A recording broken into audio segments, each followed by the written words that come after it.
आगे कहानी सुनाएंगे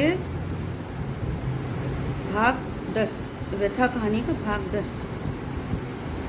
तो होता क्या है कि भाई जयश्री जो है बड़ी होने लगती है और वो 9th क्लास में पहुंच जाती है।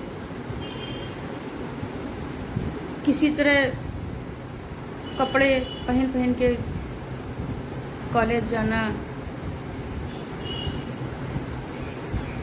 वहाँ पर जो है अपना पढ़ाई करना, टीचरों के पास जाने में कतराती थी।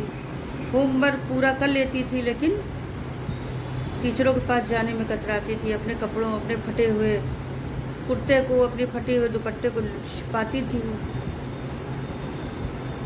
उसको लगता था कि भाई सब अच्छे अच्छे कपड़े, ठीक ठाक धुले धुलाए कपड़े पहन के आई हैं लड़कियां प्रेस किए हुए, और हम इस तरह के कपड़े पहन रहे हैं। तो उसमें भी शर्म रखती थी उसको, लेकिन फिर भी वो 9 पास कर गई। उसकी बहुत इच्छा करती थी कि हम ये करें, हम वो करें, हम वो करें, लेकिन कोई इच्छा पूरी नहीं होती थी। सिलाई सीखने को मन किया उसका कि भाई हम सिलाई सीखें, लेकिन घर में खाने तक को पैसा नहीं है, पहनने तक को पैसा नहीं है। पिताजी जुआ खेल रहे हैं, शराब पी रहे हैं, खूब मार कूट कर रहे हैं, कहाँ से पैसा देंगे। और फिर उसकी नानी कितना करें। वही तो पूरी जो है 9th क्लास तक का जो है फीस का पैसा तो नानी ही देती थी ना। नानी भी कहाँ तक करे, वो भी विधवा थी, स्कूल में टीचर थी, वो भी कितना करती। और मम्मी कहाँ से करती। मम्मी बेचारी जो भी था उसकी कैसे भी करती थी, कैसे भी परीक्षा पार कराई उन्होंने। अब भाई क्या किया जाए। जैसे तैसे उसने अपनी 9 की पढ़ाई पूरी की, पास हुई। अब उसके बाद 10 की परीक्षा, बोर्ड की परीक्षा आई। बोर्ड की परीक्षा में भी लाले लगने लगे। उसके पापा कहने लगे हम नहीं पढ़ा पाएंगे, हमसे इतना नहीं होगा, हम कहाँ से इतना पैसा लाएंगे।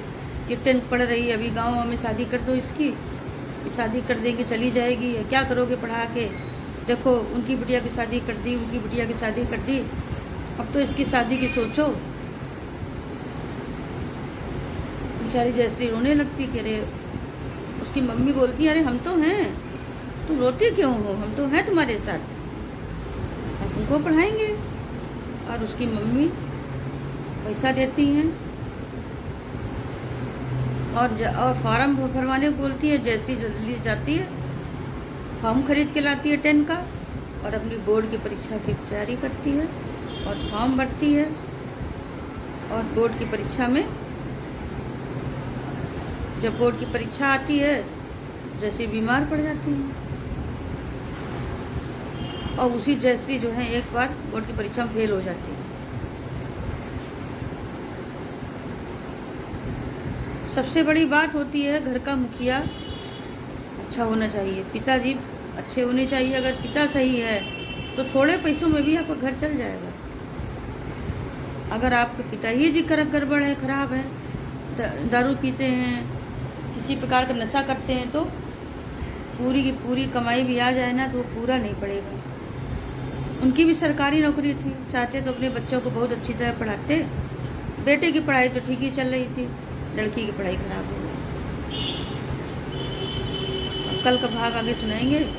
तो हम ये, मेरा इस कहानी का ये मतलब है कि भाई जितने भी लड़के लोग हैं अभी से ध्यान दें, कोई गलत सलत आदतों का शिकार न बने, अपनी संगति को सही रखें। मेरा कहानी का ये मतलब है, ताकि उनके आगे होने वाले बच्चे सुरक्षित रहें और वो लोग अच्छा जीवन जी सकें।